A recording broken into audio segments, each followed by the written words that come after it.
Hello students, let's deal with another very important chapter of political science, that is electoral politics. In this chapter we have to deal with the system, the mechanism, the process of election system. See, election. What is election? It is a mechanism by which people can choose their representatives at regular interval and change them if they wish to do so. Okay. So election is that mechanism through which we elect our representatives, and these representatives forms the government. And if you talk about the democratic election, it has 5 very important features. One person, one vote, one value. Every person has the right to contest election and offer of real choice to the voters. Third, election held regularly after every few years. Fourth, preferred candidates should get elected. And 5, election should be held in a free and fair manner. These are the 5 very important features of democratic election. Then let's talk about one of the important outcome of democratic election is political competition. Political competition must be there in those countries where there is two-party system or multi-party system. So this political competition has its both merits and demerits. Let's talk about its demerit. Political competition. What is political competition actually? It's a race among the political parties to acquire political power. Okay, it's a race among the political parties to acquire power after winning the election, after getting the majority of seats in the legislature. But this political competition has its some shortcomings, such as it creates a sense of disunity and factionalism. Different political parties and leaders, they put allegation against one another. Very often the parties and candidates use dirty tricks to win the election, and such pressure to win electoral fight does not allow sensible long-term policies to be formulated. So these are some of the demerits, but it has its merits also. Competition provides incentives to political parties and leaders. They know that if they raise issues that people want to be raised, their popularity and chance of victory will increase. If any party is motivated only by desire to be in power, even then it will be forced to serve the people because there is a lot of competition. Political competition may cause division and ugliness, but it finally helps to force political parties and leaders to serve people. Competition compel the government, the political leaders to serve the people, because they know very well if they will not work for the people, other will get the chance to acquire power and their career come to an end. So political competition motivates, force the government to work for the people, to serve the interest of the people. So competition must be there in a country. However, it should be healthy in. Then electoral constituency. What is electoral constituency? See, the country at the time of election is divided into different areas for purposes of election. These areas are called constituencies, and from each constituency the candidate contest election. Okay, if you talk about our country, Lok Sabha, there are 543 elected seats. So whenever the Lok Sabha election take place, the whole country is divided into 543 constituency. See, there are 543 seats in the Lok Sabha. 2 seats are nominated directly by the president. Then these 543 constituencies are of 2 types: general constituency and reserved constituencies. And constituencies in the Lok Sabha has been reserved for both scheduled caste and scheduled tribe. That means from these reserved constituency, only those candidates will stand for election who belongs to scheduled tribes or scheduled caste.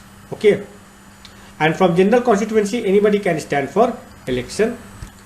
Now let's talk about the voters list. What is voters list? It is also known as electoral roll. List of those who are eligible to vote. This list is prepared by the election commission. Okay, it prepared much before the election. Then revision of the list take place after every 5 years. Then in 1993, election photo identity card was introduced. In 1999, electronic voting machine was introduced. Earlier ballot paper was used. Okay, voter must carry card during election, and in the absence of card they may show their ration card or driving license also. Through these cards also they can cast their vote. Then let's talk about the candidates. Nomination of candidates. Candidate must be those who are interested to stand for election. Minimum age 25 years, while in order to vote you have to be of 18 years or above. Earlier the voting age was 21, which was later on in 1989 reduced to 18 years by 61st Amendment Act. Okay, so who can vote? You are Indian citizens, you are 18 years or older, okay, an ordinary citizen at your current location. And who will be debarred from contesting election if he has some criminal antecedents, his assets and liabilities, as well as his, first of all, only those candidates will stand for election. He has to file an affidavit. In that affidavit he will have to mention his criminal antecedent, if he have assets and liabilities, and his educational background. So see this, the nomination of candidates. To be a candidate of Lok Sabha, one has to be of 25 years or above. He must be qualified voter and must be eligible to hold the office. Okay, he was not a member of an organization that engaged in anti-constitutional and anti-social activities. So these are some of the requirement which has to be fulfilled in order to become a candidate. Okay, and if you belongs to some political party, so until and unless you get party ticket from the high command, you will not be able to contest election. And if you want to contest election and you are not getting ticket from the party, so you have to left the party and contest election independently. Okay, you can contest election independently without being a member of any political party. Then election campaign. Every political party, every candidate has the right to make campaign in order to popularize himself or herself before the public. Okay, the main purpose of election is to give people chances to choose the representative, the government and policies they prefer. Okay, there are various methods through which you can make your election campaign, such as door-to-door canvassing, public meeting, advertisement and poster. You can make banner. Okay, you can use slogan. Earlier very popular slogans were used by the political parties such as Garibi Hatao, Save Democracy by Janata Party, Land to the Tiller by Communist Party, and Protect the Self-Respect of the Telugus by the party which was named as Telugu Desam Party. Okay, so you can make use of the slogans. However, a candidate has to follow these law, okay, while contesting election, otherwise he may be debarred from contesting election. These election laws are: you cannot bribe or threaten voters, you cannot appeal in the name of religion or caste, you cannot make use of government resources for election campaign. Okay, you cannot spend more than 25 and 10 lakh for Lok Sabha and Assembly election. Okay, so you cannot bribe or threaten voters, you cannot appeal in the name of religion or caste, you cannot use government resources for election campaign, you cannot spend more than this amount. Then code of conduct is that you cannot use any place of worship for election campaign. You cannot use government vehicles and officers, and ministers avoid, those who are in power, they avoid any big policy decision after elections are announced. Once the date of election are announced, the minister in power cannot announce any big policy decision or cannot announce to start any big project in order to allure the voters. Okay. Then the counting of votes take place. You have to press the button of EVM. A beep sound is produced and your vote will be registered. Okay, and the candidate who secures the highest number of votes from constituency is declared elected. In a general election, usually the counting of vote in all the constituency take place at the same time and on the same day. Then let's talk about the election commissions, the very important constitutional body who conduct all types of elections such as Lok Sabha election, Rajya Sabha election, election to the office of president and vice president, election of the state legislative assembly as well as that of the legislative council. These are the functions of election commission. It prepares the code of conduct, It implements the code of conduct.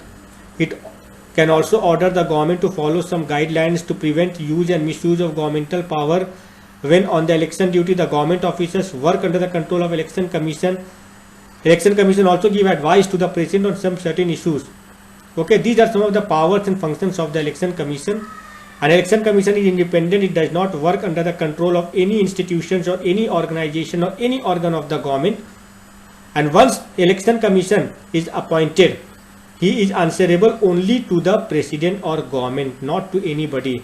And Article 324 of the Indian Constitution deals with the Office of Election Commission, which was established on here on 25 January 1950. It consists of a Chief Election Commissioner and 2 other election commissioner. Then voter turnout is there. What is voter turnout? People's participation in election is usually measured by voter turnout. If I am saying that the voter turnout of an area is 60%, that means 60% of the total population has casted their vote, has exercised their right to vote. Okay.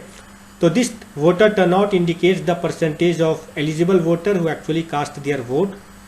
Okay. In India, illiterate, poor and underprivileged people vote in large proportion as compared to rich and privileged section. This is a contrast to compare with Western countries. In USA, the poor, Afro-Americans and Hispanics vote much less than the rich and white people. So just opposite the case in America. Then acceptance, you will have to accept the election result. Okay, if the elections are not free and fair, the outcomes always favors the powerful. In such a situation, the ruling party do not lose election and losing party does not accept the outcome of a rigged election. In our country, we find that the ruling party routinely lose elections in India, both at national and state level. Every 2 out of 3 elections held in the last 15 years, the ruling party lost. In USA, we find incumbent or sitting elected representative rarely loses an election. But in our country, we find that half of the sitting MP and MLA, they loses election. Candidates who are known to have spent a lot of money on buying voters and those with criminal connections often lose elections.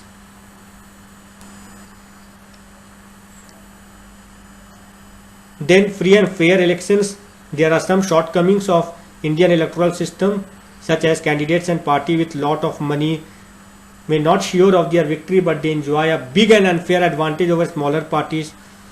In some parts of our country, candidates with criminal connection have been able to push other out of the electoral race. They get ticket and often win the election. Some family rend to dominate. It is not rend corrected, it is tend. Okay, it is tend. Some families tends to dominate political parties. Tickets are distributed to relatives from these families. Okay, then very often election offer little choice to ordinary citizens. No choice because the policies, the programs, the agendas of all political parties are same. So the voters usually get little meaningful choice among the political parties. Smaller parties and independent candidates suffer a huge disadvantages compared to bigger parties. Smaller parties could not be able to compete in the race for acquiring political power during the time of election. Smaller parties do not get much chance. Major parties, bigger parties often dominate the smaller parties. So these are some of the drawbacks and shortcomings of the Indian electoral system, which has to be sorted out in order to ensure the smooth running and functioning of our democratic system. Okay, so these are some of the very, very important topics of the chapter electoral politics. Okay, thank you.